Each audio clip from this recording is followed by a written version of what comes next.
Hello everyone and welcome to my channel.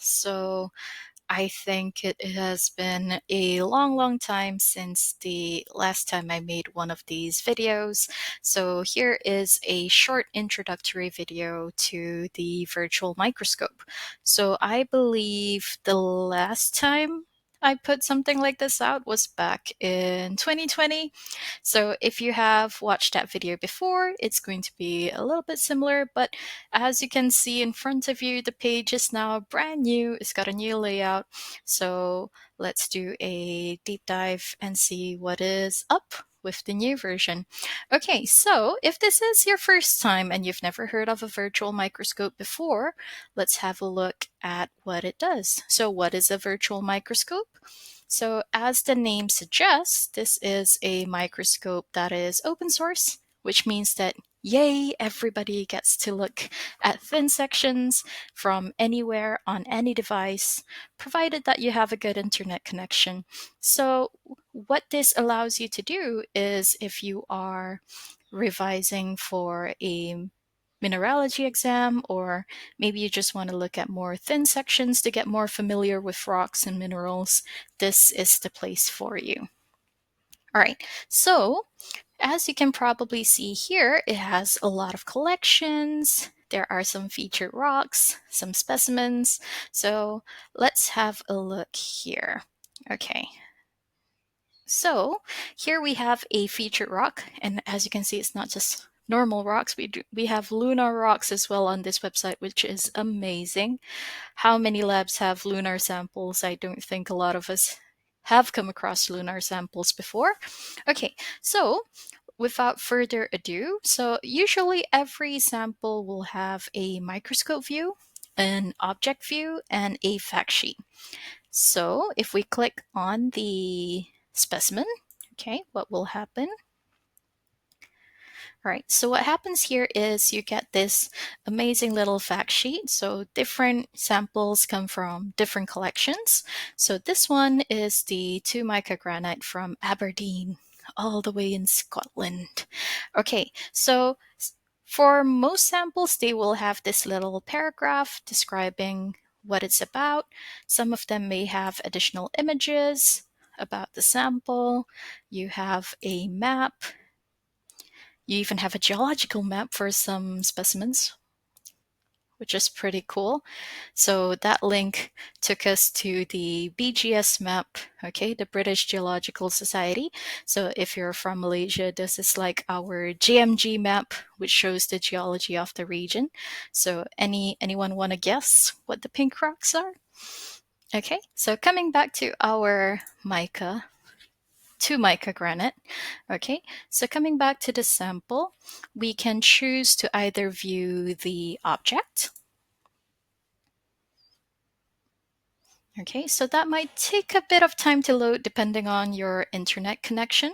So this is our object. What we can do with this object, so it's a really high definition photo of the object, 360 degrees. What you can do is you can turn the sample around. Okay, you can look at it from all angles. You can even zoom in. Okay, if I move my little bubble here, let me just get the little zoom going. Okay, so you can actually look pretty close up to the sample. Okay, have a look at the minerals, just as if you were holding it as a hand specimen. All right, let me move myself back down. Okay, and return to our specimen. But the other thing that is pretty cool is the microscope view. So here is the microscope view.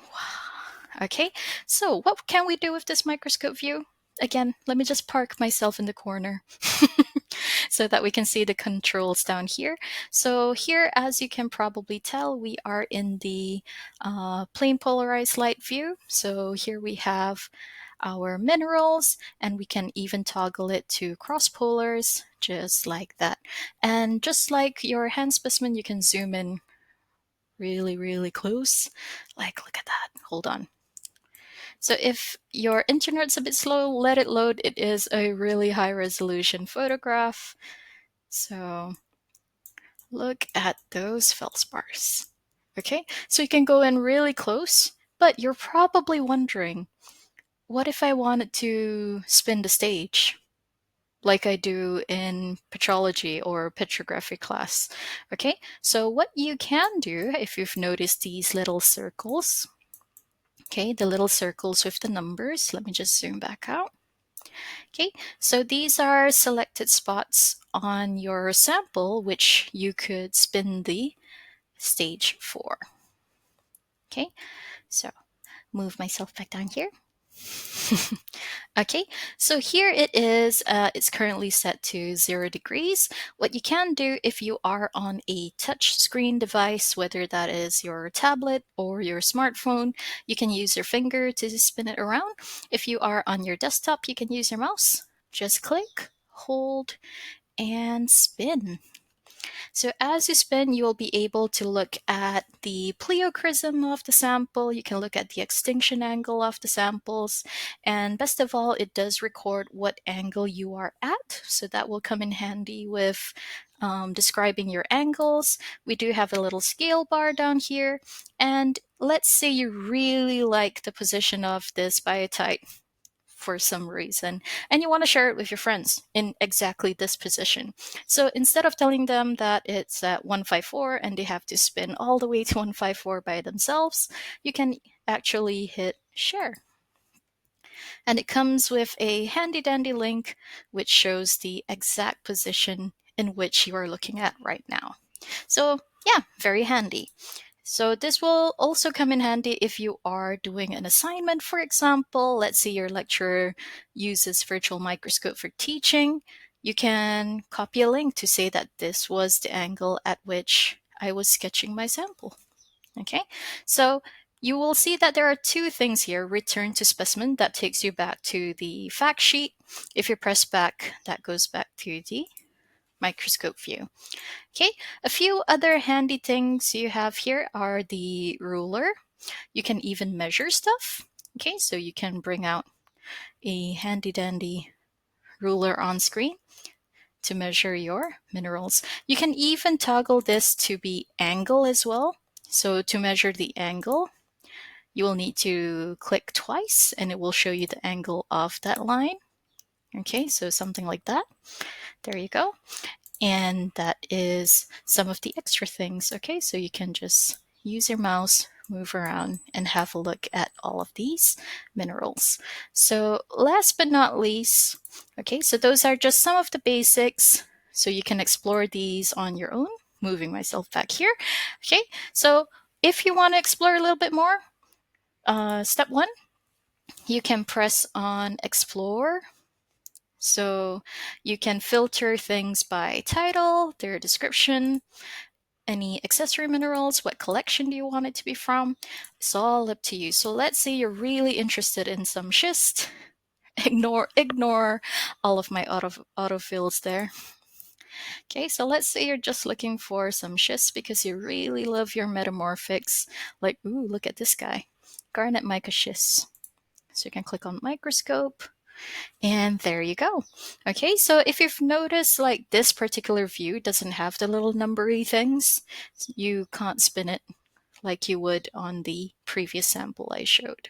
So you can still toggle it to cross polars and plane polarized light, but that is pretty much all that you can do for this sample.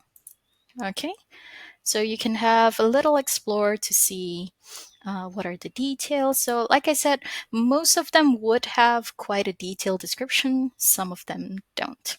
Okay. All right. So next thing are the collections. So if you'd like to look at them by collection, these are the collections you have. So Charles Darwin's rocks. You have like meteorites, you have lunar rocks, you have stuff from the Irish University's Geolab. So it's all up to you and what you would like to do. So hopefully this has been a good introduction to the virtual microscope, and happy exploring, I guess. Okay, thank you. Bye.